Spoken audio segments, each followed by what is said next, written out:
Hello everyone, my name's Cosmic, welcome back to a brand new video, and I just want to say welcome to the channel that has to take 4 attempts to upload a video correctly. Yes, that's right, this is the 4th time I've recorded the story time, because I am not good at my job. Anyways though, today we are going to go ahead and talk about more of a sadder subject. So if you want to either A, stay away from game spoilers of The Last Guardian and Pokemon, please leave, or B, you want to not listen to a sad video, then leave, because this is not going to be fun for you, most likely. And a lot of you are probably wondering, why do I have Last Guardian gameplay playing? Well, because I like The Last Guardian. It's a game I finished recently in the past week or two, and I really think you guys would enjoy playing it. Just watch a little bit while the video goes on, and you guys tell me your views on it. But overall, I just want to play it because I like the game. I really love it. And plus, it's kind of what I'm talking about today. So we're going to go ahead and just get right into it. So if you saw the not obvious clickbait title, today we are talking about the games that have made me cry. Now, if you do know me as a person, which a few people do, not many things make me cry. In fact, I think I've only cried 5 or 6 times since I was 8 years old, and none of those times were at funerals, which is shocking because at funerals, it's kind of different for me. I don't cry per se, but I'm like zoned out. Like I'm thinking so hard and I'm so hyper focused. So that's more of a different story. If you guys ever want me to talk about that, just comment. But I'm talking about crying, and I've barely ever cried ever. So this is a monumental thing. Like you can ask my friend Harkins, Dan, I hardly ever cry.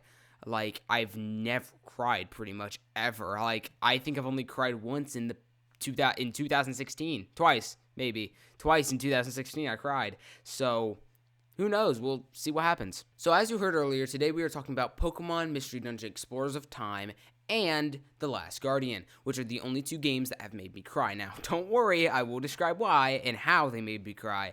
I just wanted to go ahead and give a brief definition of each game.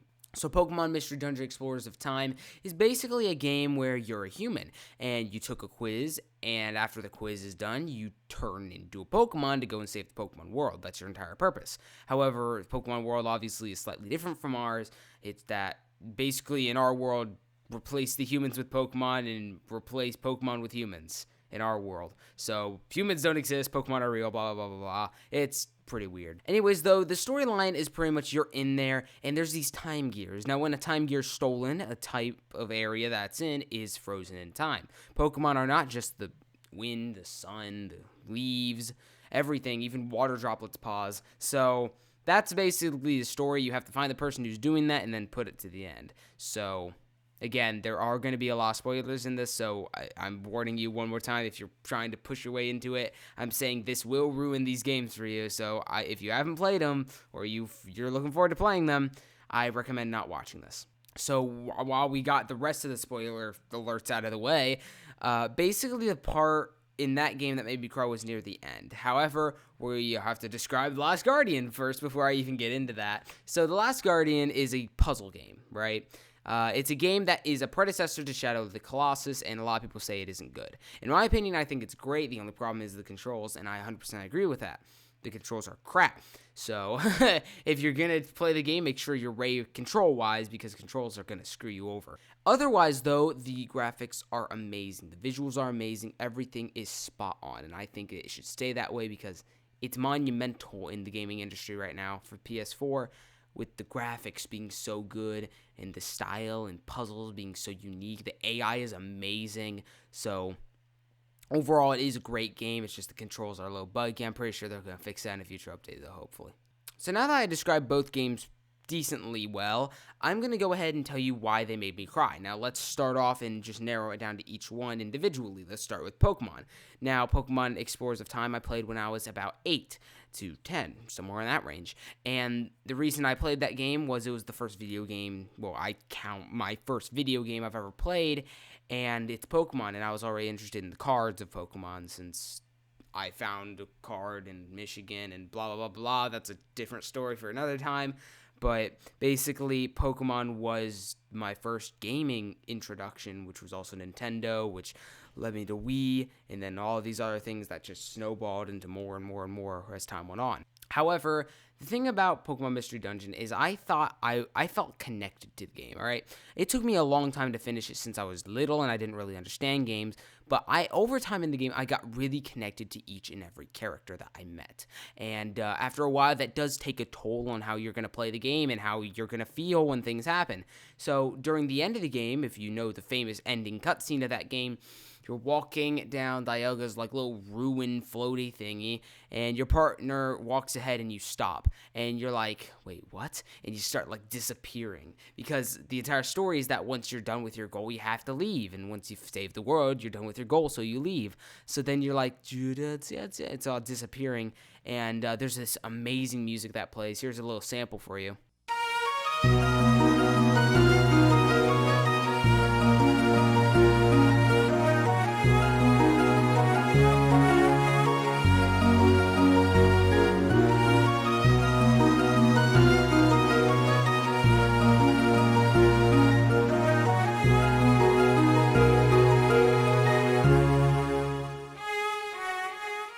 So as you can see, it's pretty intense, but basically what it goes from there is that your partner comes back, they have a massive cry fest, tear fest, get your tissues fest, and after that, you're gone. You're out of the game. It's like leaving a universe. It feels so bad that it happens, and I can't really, like, if you guys listen to it, it doesn't sound bad. You kind of just gotta play the game to learn. But overall, for me, that was a really emotional moment, and that moment made me cry, which was shocking. Even though I was much younger and it made much more sense that I cried, I still cried, and I still look back at that as my favorite game of all time, and I don't think anything's ever going to top it. So now with that out of the way, let's go ahead to the more bigger game that's out, which is The Last Guardian, and why it made me cry. Now, a lot of people say The Last Guardian is kind of iffy right now on an emotional level. Not many people have finished the game because of the technical bugs and the control errors, but I am one of the 100 people in the world to finish that game. I'm lying. There's probably many more. But the thing about that game that got so weird is that since you're in the puzzle system with the monster named Trico, sorry if I didn't address that, but you're going through the puzzles with him, and then you have all these moments. You have one moment where Trico leaves you, and you're like, no, where did Trico go? And then you have another moment where Trico fights another Trico. And if you don't know what Trico is, it's a massive man-eating beast. Yours is a good guy, the others are bad guys, blah, blah, blah, blah. You're going to have to play the game to learn that yourself, but they go to fight. You have the massive fight with them. Your Trico almost loses. And then they had these eye things that nearly take over your Trico to make him evil again. And just continuing and continuing on. Even to the point where, Trico gets his tail ripped off. And that's basically right there was on top of the tower, the final fight where his tail got ripped off. That's the moment that made me cry. Now, obviously, you're going to need more context than that, so this is what it is. So basically, the tower that he loses his tail, he's at the top of it, and it's after your entire journey. You get to the top, and then you find all the evil Tricos, and you have to fight them all with one. And that by itself is an insane goal, and then it adds more. You have to fight a Trico 1v1, and you're just like a small little kid, and it's insane because, like, if you're watching the gameplay, you can see the difference in size. Imagine, like, 10 of the Tricos fighting one Trico, and then one Trico fighting you. So it gets pretty crazy eventually. But once it gets really intense, they rip the tail off of your Trico, which is really, really sad and really depressing.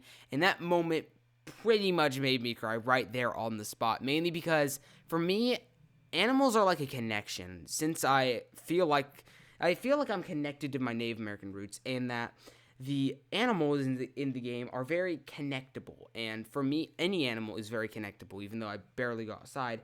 Nature for me is just a really connectable thing, and that's probably why I cried there, because I'm very connected to animals, and overall that just sparked something inside me that made me just cry on the spot. Overall, though, like I said, this video is kind of iffy on my views of it, and your views will be in it on the comments. In the comments, but you guys understand what I mean. It's mainly personal stuff. I just wanted to say it because I felt like you guys might want to know, or you guys might want to hear a weird story. So there it is. Yeah. Also, I just want to say some little updates this upcoming Sunday. I do have a new video coming up, and I have a few other repeat episodes going to be strewn about soon, so hopefully you guys can see those. Overall, though, I hope you guys did enjoy this video, and if you did, make sure to take your bat hiding in your parents' closet down in the basement and hit the like button so hard that it cracks your computer screen. I'm kidding. Please don't do that. I don't want to be sued. Anyways, though, I hope you guys did enjoy this, and if you did, make sure to hit that like button, and I'll see you guys in the next video. This was Cosmic. Goodbye. Peace.